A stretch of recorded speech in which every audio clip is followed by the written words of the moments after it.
Bonjour à tous. Dans cette capsule aujourd'hui, les protons, les neutrons, les atomes, d'où vient la matière qui nous entoure? Eh bien, c'est une très vieille histoire. La matière apparaît il y a environ 13,7 milliards d'années. Selon le modèle du Big Bang, toute la matière se concentre en un point, infiniment petit, mais infiniment chaud et infiniment dense. Puis d'un coup, l'univers rentre dans une phase d'expansion et se propage dans toutes les directions.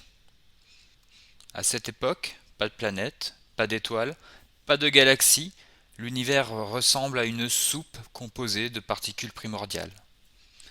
Une toute petite microseconde après le Big Bang, la température est d'environ 10 000 milliards de degrés. Se forment alors les premiers protons et les premiers neutrons. Quand la température descend en dessous du milliard de degrés, les protons et les neutrons s'associent ensemble pour former les premiers noyaux atomiques. 380 000 ans après le début du Big Bang, la température est suffisamment faible, environ 3000 degrés Celsius, pour former les premiers atomes, les atomes d'hydrogène, d'hélium et de lithium. C'est ce qu'on appelle la nucléosynthèse primordiale. S'il en manque encore beaucoup, c'est parce que la formation des atomes fait une pause pendant près d'un milliard d'années. Pendant ce temps, les premiers nuages de gaz se concentrent pour former les premières étoiles et les premières galaxies.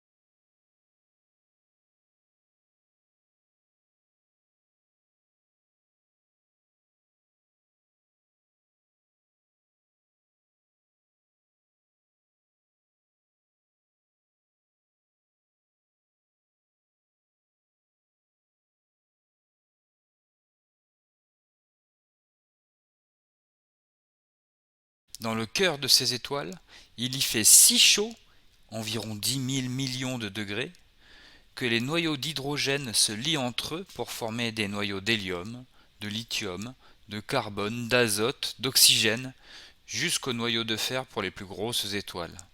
C'est ce qu'on appelle la nucléosynthèse stellaire.